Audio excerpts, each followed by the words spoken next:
Pessoal, boa noite. Sejam todos bem-vindos a mais um Mídia e Saúde na TV. Este momento especial para compartilharmos as boas informações para a sua qualidade de vida. E para seguir com esse objetivo, hoje vamos falar sobre dependência afetiva, uma desordem que afeta um grande número de pessoas e gera prejuízos em diversos setores. Sobre esse assunto eu converso agora com a psicóloga Flávia Consalter.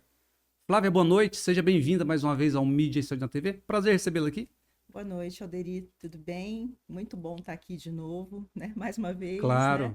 Muito obrigada por abrir esse espaço para mim, né? Para a gente poder aí trocar algumas ideias. Com certeza. Né? Eu estava conversando com uma psicóloga antes de vir falar com você, saí de casa e uma psicóloga me abordou, né? Eu falei, olha, uma frase que eu sempre utilizo para vocês psicólogos é assim, ó. Vocês deveriam pagar um grande salário para mim. Sabe por quê? Porque eu sou o maior propagandista dos psicólogos. Mas por quê, ô Flávia? Porque muito mais do que estudar, eu estudo, sou um estudioso, com certeza. Mas eu posso vivenciar e dizer na prática o que significa a interferência, né, a intervenção de um psicólogo, né, a participação, melhor dizendo, de um psicólogo na vida da gente, né? Eu até digo que tem uma água divisória da minha vida antes e depois que eu fiz terapia. Então eu sempre Olha. eu sou muito contundente em orientar as pessoas, em sugerir que busquem, né, porque realmente faz toda a diferença. Olha lá, chegou o Sim. nosso produtor máximo, Chiquinho. Seja bem-vindo, viu, Chiquinho? Então, que bacana, né? Bacana saber, em primeiro lugar, que você já fez terapia, né? Ponto para você, né? E em segundo lugar, essa ideia, né, de que a psicoterapia ela interfere na vida da pessoa, sim, né? Ela interfere e a gente precisa saber, né, que de fato, quando se faz psicoterapia, a gente tem que estar aberto para que as coisas mudem, né? A gente procura psicoterapia porque a gente não está satisfeito com a nossa vida, né? A nossa vida não está indo bem, então é por isso que se faz psicoterapia, né? E a partir do momento, né? Até tem uma piadinha, né? Que diz que se você for fazer psicoterapia, você pode, como é que é? Não melhorar do seu sintoma, mas você tem a certeza que você vai saber por que que você tem ele, né? Principalmente se a psicoterapia Com for certeza, psicanálise, com né? certeza. Então, o conhecimento a nosso respeito, ele amplia muito, né? Com um processo de terapia, de análise, né? Ele amplia muito quem nós Promove o somos, desenvolvimento, né? promove o desenvolvimento e o autoconhecimento, Claro. né? E eu conversei recentemente com uma outra colega sua, e ela dizia que algumas pessoas, né, ainda, não muitas, eu acho que o número é menor, de pessoas que têm uma visão equivocada acerca da busca de um psicólogo, de um psiquiatra. Muitas pessoas, algumas pessoas, melhor dizendo, associam que eu estou louco, que eu estou mal. Não, é o contrário. Eu acho que uma pessoa que busca esse recurso é um sinal, denota inteligência, sabedoria, Lucidez, né? lucidez, né? Alguém que Lucidez. está buscando o recurso para melhorar, Sim. né? E enquanto ser humano, a gente está num processo contínuo de desenvolvimento e melhoria, né? E Sim, para sim. isso, a gente não consegue sozinho, né, Flávia? Não consegue sozinho, né? E eu penso que isso é um reflexo de tudo que a gente vive, esse momento, né, da humanidade, da história da humanidade, ele é muito complexo, né? Muitas coisas envolvem a nossa vida. Então, viver é uma coisa que não é muito fácil, né? E viver bem, mais difícil ainda, né? Então, a terapia, ela vai no sentido de ajudar a pessoa a entender que para viver bem, ela tem que desenvolver recursos, né? Muitas vezes, não é que a gente vai plantar alguma coisa dentro da pessoa. Muitas vezes o terapeuta ele vai apenas desenvolver aquilo que a pessoa já tem, né? Já possui, mas não tem acesso, porque em função das neuroses, né? Dos conflitos, das dificuldades, esses recursos ficam escondidos, né? E aí a pessoa não tem acesso a Claro, esses recursos e não consegue disponibilizá-los para o seu é viver, verdade. né? E muitas desordens, acho que boa parte do sofrimento do ser humano, talvez ele até busca de forma inconsciente, ele tem às vezes pensamentos e atitudes que levam àquele resultado negativo. E aí, mais Sim. uma vez, né, a importância de vocês ter essa contribuição, essa Uhum, participação na vida uhum. para despertar. né? A Uhum. pessoa desenvolver, alavancar na vida em todos os setores, né, Flávia? Porque, na Sim, verdade, sim, a psicoterapia, ela ajuda em todos os setores, profissional, sim. pessoal, Uhum. afetivo, enfim, é uma série de Sim, questões, né? E sim. aproveitando, Flávia, especificamente o nosso tema, né, dependência afetiva, Uhum. as pessoas podem não saber, mas realmente é um número grande de pessoas Sim, atingida por esse problema, né? Essa sim, desordem, na verdade, né? É uma desordem, né? sim, é. Né, ao pensar sobre o trabalho que a gente ia fazer aqui, sobre essa entrevista, né, eu acho importante ponderar, né, que, na verdade, todo desenvolvimento humano, ele se baseia, na dependência, né? Um grau de dependência relativa é necessário até para que a gente se desenvolva, né? Veja, um bebê, ele nasce, né? E ele é completamente, totalmente dependente da mãe e da família. O bebê, ele não consegue se virar sozinho, né? Se alimentar, se cuidar, se aquecer, né? Se ele não tiver os cuidados daqueles que o trouxeram à vida, né? Então, um grau de dependência, ele sempre é esperado no nosso desenvolvimento, esperado e necessário, né? O problema da dependência afetiva é quando isso extrapola aquilo que favorece o desenvolvimento, né?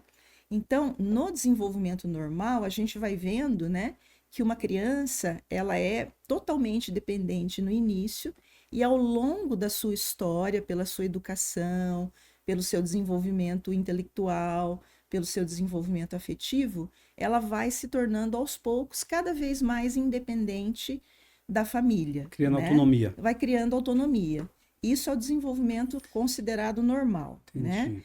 Mas, né, existem pessoas que tiveram muitas dificuldades no início da vida, na infância, né? Tiveram relações, né? Para a psicanálise, a, o, a raiz, né, dos problemas que geram a dependência afetiva, a dependência emocional, ela está no início da vida, né? Nas primeiras relações do indivíduo, Via de regra, via de regra, sempre está né? ligado Sempre à está infância. ligado à infância, ao desenvolvimento infantil, né? Então são pessoas que tiveram dificuldades com as famílias, né?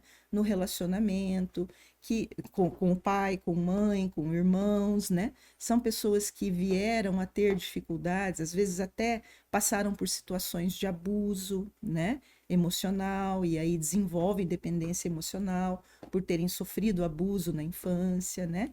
Então, as relações familiares iniciais, Uhum. elas têm um impacto muito grande sobre o desenvolvimento do indivíduo, A né? dependência, poderíamos dizer que faltou alguma coisa. A pessoa, quando a pessoa se torna dependente, ele está na busca de algo, de completar, ou de suprir uma Sim, necessidade que de repente não foi satisfeita, não foi suprida. exatamente, né? A pessoa passa, né, como ficaram, né, necessidades, vamos chamar necessidades, né? Mas como ficaram registros intrapsíquicos, né, de falta no início da vida, né?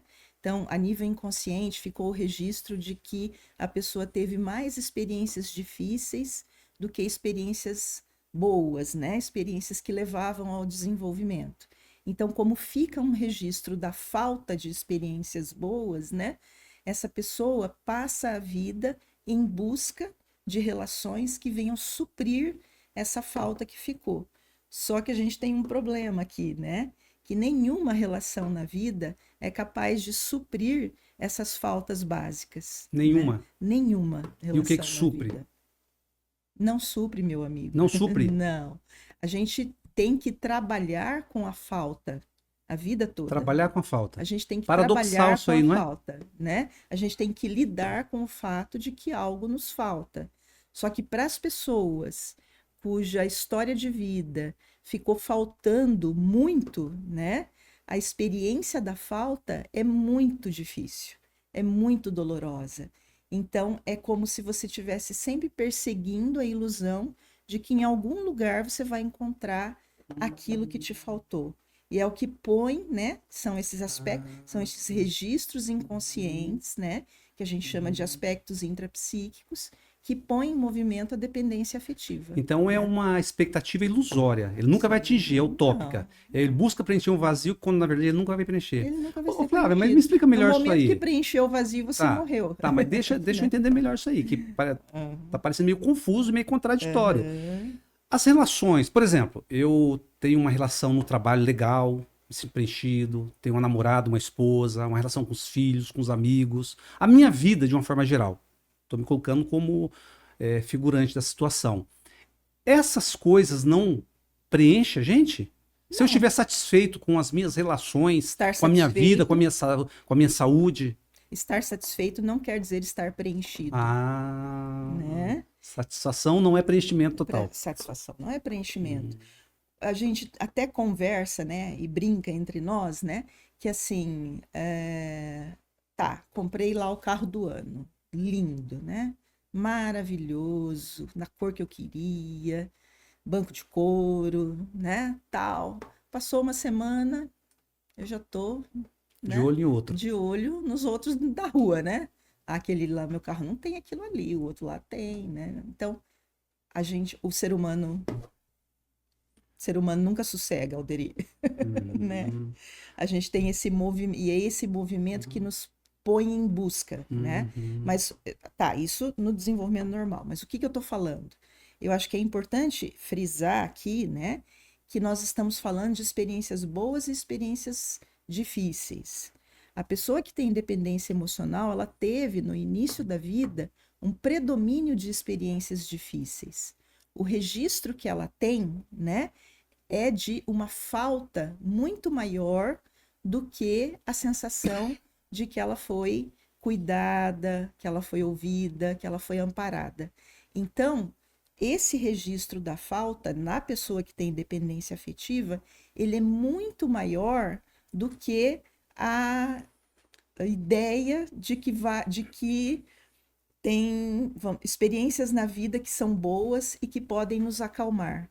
Entende? Ela tem mais predomínio do mal, de experiências difíceis. Entendi. Mais experiências negativas do que positivas. Mais negativas do que positivas. Entendi. E a predominância disso, né, faz com que a pessoa entre, né, num nível de carência que a empurra para buscar nas relações futuras experiências que vão... Não é possível né, que seja tão ruim. Deve ter em algum lugar esse bom que eu estou procurando. Na verdade, né? a pessoa projeta no outro o preenchimento exato. desse vazio. Isso. Ô, Flávia, você falou de sinais que extrapolam. Quais seriam esses sinais? Quando se fala em dependência, no começo você falou de sinais que extrapolam.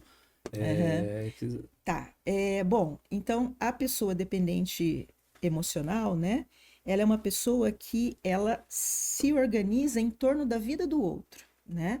O outro passa a ser o centro da vida dessa pessoa. Então, o que a gente observa? Que essa pessoa, muitas vezes, abre mão da sua própria identidade ela abre mão dos seus desejos, das suas necessidades, de cuidar de si mesma, né? Em função de colocar o outro em primeiro lugar. Esse é um sinal muito importante, né? Porque o indivíduo, ele negligencia as suas próprias necessidades em função de satisfazer o desejo do outro, né? Então, esse negligenciar a si mesmo, né? Esse se colocar em segundo plano, denota uma falha no processo de identidade, né? Então, a sua própria identidade passa a ser pano de fundo, né? Em relação à vida de uma outra pessoa. Por coincidência, hoje eu li uma história sobre a história do Charlie Chaplin e da esposa dele, que eu não lembro o nome dela agora, tá? A mulher com quem ele teve vários casamentos, o Charlie Chaplin, e com essa última esposa ele ficou 21 anos ou 31 anos, uma coisa assim. E aí conta que essa mulher, né, ela se organizou em torno da vida dele, ela era uma sombra dele, né? E que ela se dedicou exclusivamente a acompanhá-lo, né? A seguir ele por onde ele fosse, né? Porque era um amor, pelo que a reportagem coloca, tá aí guardando as devidas ressalvas, né? Mas era um amor maior, né? Ela enfrentou o próprio pai, ela enfrentou a família para poder continuar com ele, porque eles tinham uma diferença de idade muito grande e tal. E quando Chaplin morre, o mundo dela desmorona, né? Porque o Chaplin era bem mais velho que ela, e o mundo dela desmorona. E ela, passados alguns anos, se torna alcoolista e morre, né? Aí, após 14 anos, ela morre em função do alcoolismo, né? Então, é claro, nós estamos olhando a situação à distância, né? Mas o que que me faz pensar, né? Nesse ponto que nós estamos levantando aqui, né? O quanto que a dependência afetiva, ela pode ser desastrosa. Você centralizar a sua vida na vida de outra pessoa, né? Você colocar as suas necessidades em segundo plano, né? Colocar as necessidades de outra pessoa em segundo plano, em primeiro plano, né? E se negligenciar, né? Esse é um ponto, né, que leva a dificuldades importantes Só na um vida, trocadilho né? aqui. A gente poderia dizer que o dependente afetivo ou emocional, que é a mesma coisa, né? Uhum. Ele supervaloriza o outro em detrimento de si mesmo? Sim, Busca no sim. outro o que ele não dá para ele mesmo. Sim, ele busca no outro que ele não dá para ele mesmo, né? E ele não só busca no outro, né? Mas ele entende que o outro tem aquilo do que ele precisa, né? E isso é um engano muito importante. Quem tem o que a gente precisa é a gente mesmo. Agora, quais são as consequências, Flávia, dessa desordem, desse Aham, problema para a vida da pessoa, do dependente afetivo? aham. Então, são situações, né? A dependência afetiva, ela pode ter várias consequências, né? No sentido de a pessoa ser uma sombra, como, né, no exemplo que eu citei, ou então existem situações em que muitas vezes você pode acabar encontrando relacionamentos, né, ao longo da vida que vão te maltratar, que vão te humilhar, que vão te subestimar, né? Então, existe um grande risco de pessoas que têm dependência afetiva, isso algo que está muito Visível. presente, né? Está muito visível nas nossas relações atualmente, de encontrar os famosos relacionamentos abusivos, né? Então, é muito fácil para uma pessoa que tem dependência afetiva se submeter a relacionamentos É que abusivos. ele fica vulnerável, Ele né? fica vulnerável, ele fica Presa exposto, fácil. ele é uma presa fácil. E a pessoa, o abusador, né? Ele vai se aproveitar, entre aspas, né? Dessa condição do outro, né? Para explorá-lo, para humilhá-lo, para maltratá-lo, né? E isso tem consequências muito nefastas para a vida da pessoa, né? Isso pode levar à depressão, a crises de ansiedade, a crises de pânico, né?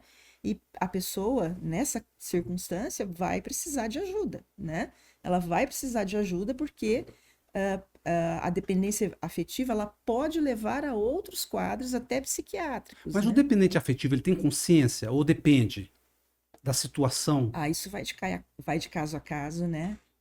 Não, não dá para afirmar que a pessoa tem consciência.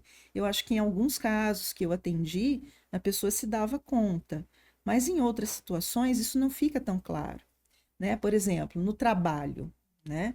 Tem muitas pessoas que estão lá num trabalho que é ruim, que paga mal, que são maltratadas, que são humilhadas, mas não conseguem fazer um movimento de procurar um outro trabalho, né? Porque julgam que, né, se eu sair daqui eu não vou encontrar outro trabalho que eu possa fazer, né? Não fazem esse movimento, né?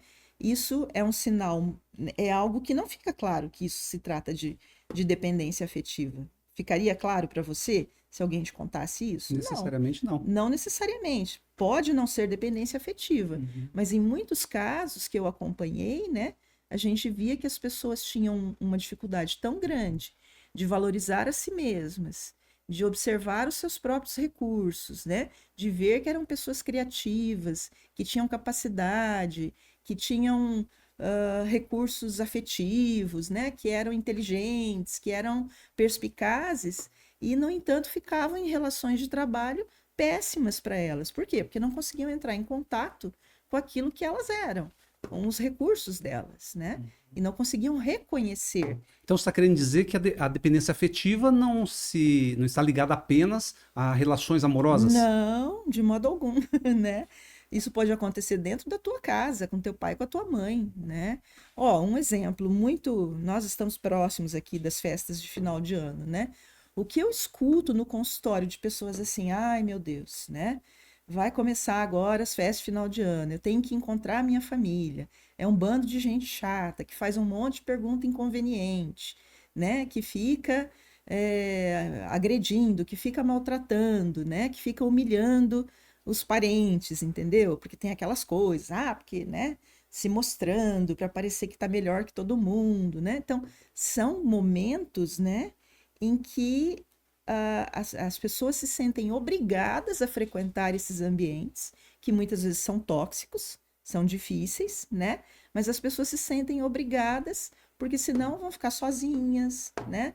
Não vão ter com quem passar as festas de final de ano, né? É muito triste não ter uma família com quem passar, entende? Vai nessa linha, né?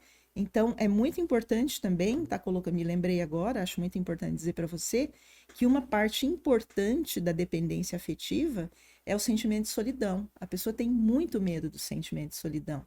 E muitas vezes é o sentimento de solidão, né? O medo que tem de estar só, de estar consigo mesmo, que faz com que a pessoa entre, né, nesse movimento de se submeter a qualquer tipo de relação, porque não suporta, né, a ideia de estar só. Porque estar só é sinônimo para essa pessoa de que ela não é amada. E para ela não ser amada significa o mesmo que não estar vivo, né? Isso dentro dos conceitos psicanalíticos, tá? Outras abordagens talvez vejam isso de uma outra forma, né? Mas o sentimento, para o dependente emocional, a relação com o outro ela é tão fundamental porque ele não consegue sentir que ele está vivo se ele não estiver em contato com outra pessoa. Não sei se isso faz Parece, com sentido. certeza, parece não, é óbvio, né, que o dependente afetivo, ele tem um autoconceito muito negativo, ou Muito seja, tem um problema negativo. sério de De autoestima. autoestima, A sim. dependência afetiva está ligada diretamente ao problema de autoestima, né, Flávia? Aham, sim, é uma dificuldade que a pessoa tem em reconhecer os próprios recursos, né? Quando eu digo recursos, eu não estou falando da parte material, estou falando de recursos do eu, né? Assim, a inteligência, a capacidade, a alegria, a sagacidade, a capacidade de lidar com a vida, né? Essa pessoa, a sua habilidade de fazer as coisas, seja lá o que for que ela faça, né? Mas essa pessoa ela é cega para esses aspectos. É como se houvesse um ponto cego na mente, no qual o que o impede, desculpa, o que o impede de ter contato com seus recursos emocionais, né? E aí, portanto, não reconhecer do que se é capaz, né? Do que pode ser realizado por si, né? Você fez um comentário que eu acho que vale a pena comentar, talvez aprofundar um pouquinho mais sobre a origem, que via de regra se Uhum, está na infância, e você citou questões de violência, né? Então dá para pensar, dá para presumir aí que uma criação truculenta, uma criança que foi desqualificada, né? Ou uma criança que não teve também o afeto, uhum, eu te amo, a verbalização por parte dos pais da importância uhum, dela, do afago, enfim. Dá uhum. para pensar que passa por aí também, né? Pode Com passar por aí, né, ô certeza, Flávia? sim, com certeza. Olha, quase que, não vou dizer 100% dos casos, porque sempre há uma exceção, né? Mas do que eu acompanhei na minha vida profissional, né? Essa questão da pobreza afetiva no início da vida, né? Da falta do encontro, né, com o outro, da falta do acolhimento da família, né, da falta de cuidado, até a gente vê, às vezes, até em algumas situações, cuidados assim, olha, não dá comida, é sério, não dá comida, não dá banho, não cuida, sabe? Negligência mesmo. Negligência, né? A gente vê que existem situações em que há negligência do ponto de vista de questões básicas mesmo, né?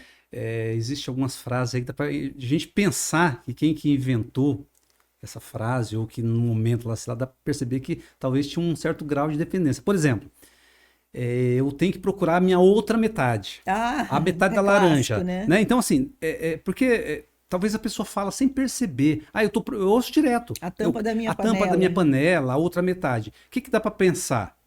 Que a pessoa é fragmentada, é metade. Pela lógica, nós devemos ser inteiros, né? Então, a pessoa inteira busca um outro inteiro. E eles vão ali ter uma relação saudável. Agora, essa concepção de buscar a outra metade, né, é perigosa, não é?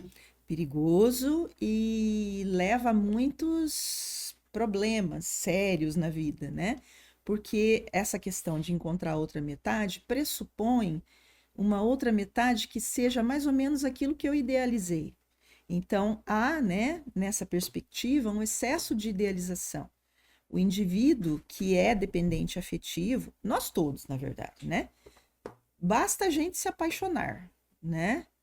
O outro fica maravilhoso, não é? E nós ficamos umas porcaria, né? Imagina que vai olhar para mim, né? Que, né? Uma pessoa tão maravilhosa, né? Então, esse excesso de idealização, ele é um perigo, né? Por quê? Porque quando nós idealizamos, nós corremos um risco muito grande de quebrar a cara, porque o outro, ele é tão humano Quanto a gente, né? Ele tem as dificuldades dele, as limitações, os problemas, né? E ele nunca, em hipótese alguma, isso eu afirmo categoricamente, ele nunca vai chegar nem perto dos nossos sonhos, né? Então, é muito interessante isso que você sério está isso aí, hein? trazendo. Nunca vai chegar nem perto do nosso sonho. Nem perto dos nossos sonhos, porque viver com o outro... Você já foi casado, imagino, né? Sim. Você sabe como é que é viver com outra pessoa, né? Diz lá na Bíblia, né, que é comer um saco de sal por dia, não é? E eu acho que isso é muito, né? É claro que existe um exagero nessa frase, né? Tem coisas muito boas também nos relacionamentos e tal. Mas não é fácil, né? Compartilhar a vida com outra pessoa. Tem muitas coisas envolvidas, né? Em compartilhar uma vida, né? Então, eu fico pensando que essa questão da idealização, né? Ela é algo que nos leva a muitos enganos, né? E a muitos tropeços. Então, é importante, né? Quando a gente se apaixona, quando a gente olha para alguém e fala, nossa, né? Uau, meu número, né? Quando você faz esse movimento. Mas é importante ter a capacidade também de ir desidealizando, né? Esse é o mesmo movimento que é feito no desenvolvimento afetivo. O bebê, quando ele nasce, né, a mãe é o universo dele. É a coisa mais importante que tem na vida do bebê. O desenvolvimento normal vai tornando a mãe desnecessária. Entendeu o raciocínio? Sim, claro. Então, esse é o movimento da vida, né? É muito importante a gente olhar para o outro, se apaixonar, gostar, achar lindo e tal, mas é muito importante ter um espaço interno para enxergar aquele outro como alguém que é tão humano quanto você. Ô, Flávia, já que você citou a Bíblia, eu lembrei agora dos mandamentos, eu brinco quando vai se referir a esse assunto aí, e fazendo uma ponte com a questão espiritual, porque eu brinco assim, né? Os 10 mandamentos. O primeiro é amar Deus sobre todas as coisas. Primeiro mandamento. O segundo, ama o teu próximo como a ti mesmo, que pressupõe amar você antes de amar o teu próximo, não é isso? Isso. Então eu até brinco que fala assim, não, eu tinha que fazer um adendo, fazer de uma forma explícita na Bíblia, né? Porque então tinha que ser o primeiro mandamento. Ama Deus sobre todas as coisas, ama você e o teu próximo como a ti mesmo. Quer dizer, implicitamente, amar teu próximo como a ti mesmo pressupõe amar você. Mas não está explícito isso. Então isso significa que nós devemos amar a nós. Então Deus é tão sábio que ele já deixou na Bíblia, ó.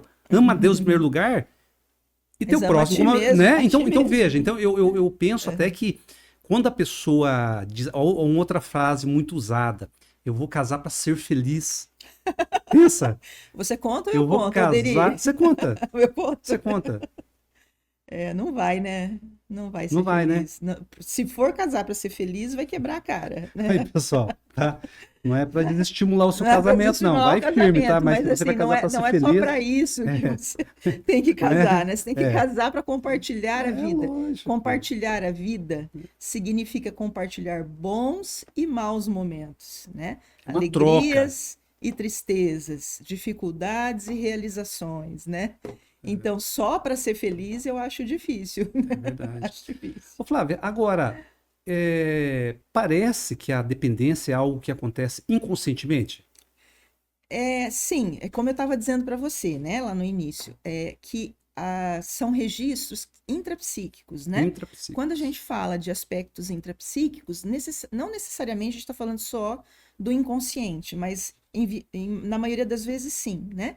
Então, são coisas que compõem o nosso mundo interno, né? Então, esses registros que ficaram de descuido, de negligência, de violência, né?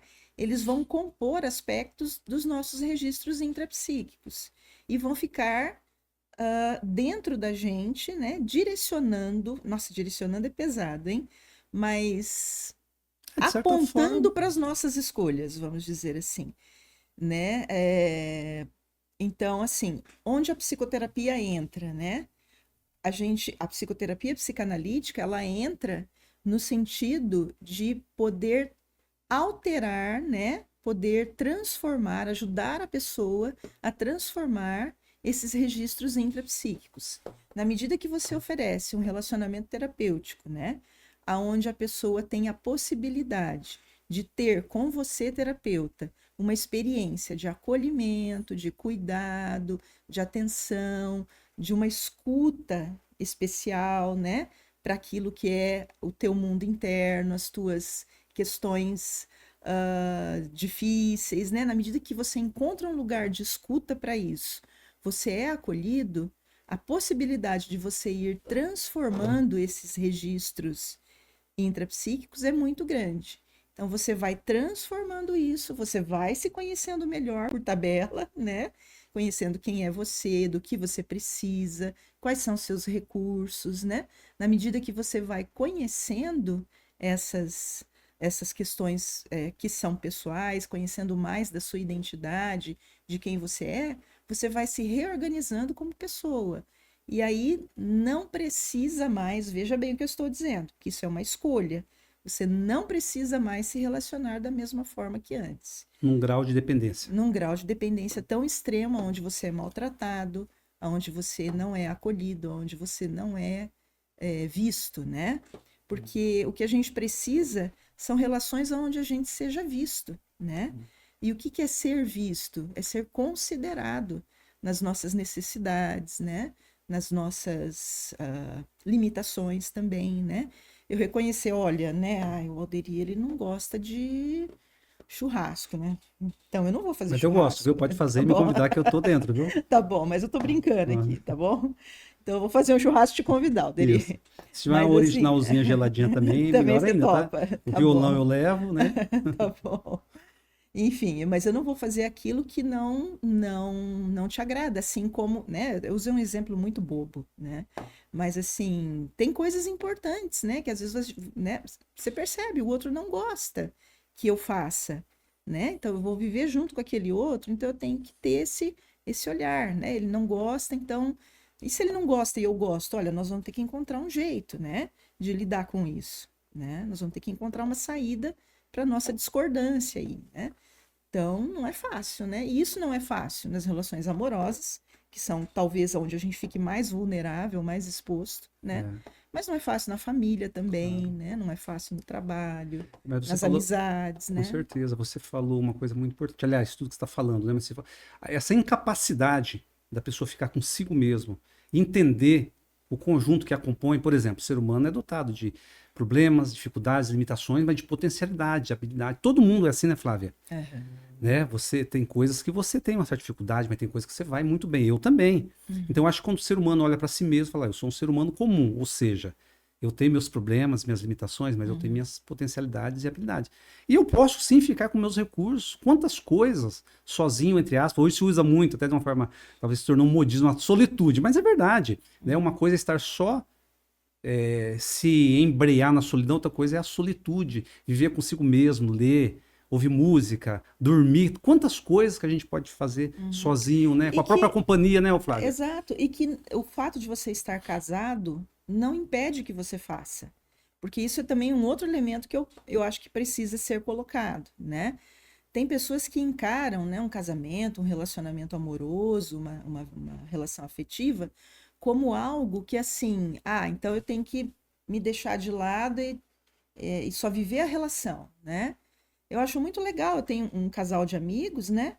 Encontrei com eles agora recentemente. Eles me disseram que agora nas férias um vai com para um lado e o outro vai para o outro. E tudo bem, e tranquilo, e tá tudo bem no casamento. Não tem nada de errado. Só que esse ano eles decidiram que vão tirar férias separados, porque ele quer ir para um lugar e ela quer ir para outro. Eu achei aquilo tão moderno, tão legal, sabe? Olha que bacana. E são um casal muito bacana, que eu respeito muito, que eu acho que, né, tem uma relação assim, que para mim é um exemplo de relacionamento, né? Me inspira a ter um relacionamento como o deles, né? Então, eu penso que a ideia é basicamente essa. Não é porque você está casado que você tem que abrir mão da sua individualidade, da sua identidade, de ser quem você é.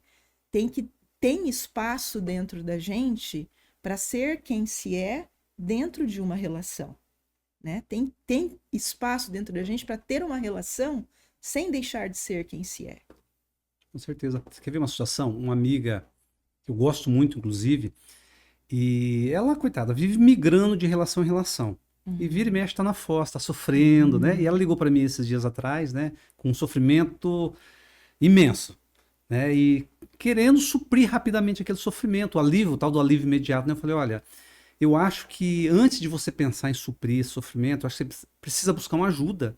Porque você vai resolver isso aqui, mas você busca sempre em outra pessoa. Daí ela ia numa festa, numa cidade vizinha, eu falei, vá na festa, mas vai pensando em se divertir, vá dançar. Uhum. Mas não vai pensando em encontrar, porque o pensamento é sempre assim, encontrar alguém para suprir aquele vazio, para Encontrar suprir aquela alguém que me dê dor. amor, que nem na música Exatamente. do Jota Quest, né? Encontrar alguém que me dê amor. Essa ideia é muito importante, Alderi. Na verdade, o dependente emocional, né, voltando ao nosso tema, ele é alguém que está sempre procurando alguém que lhe dê amor, né?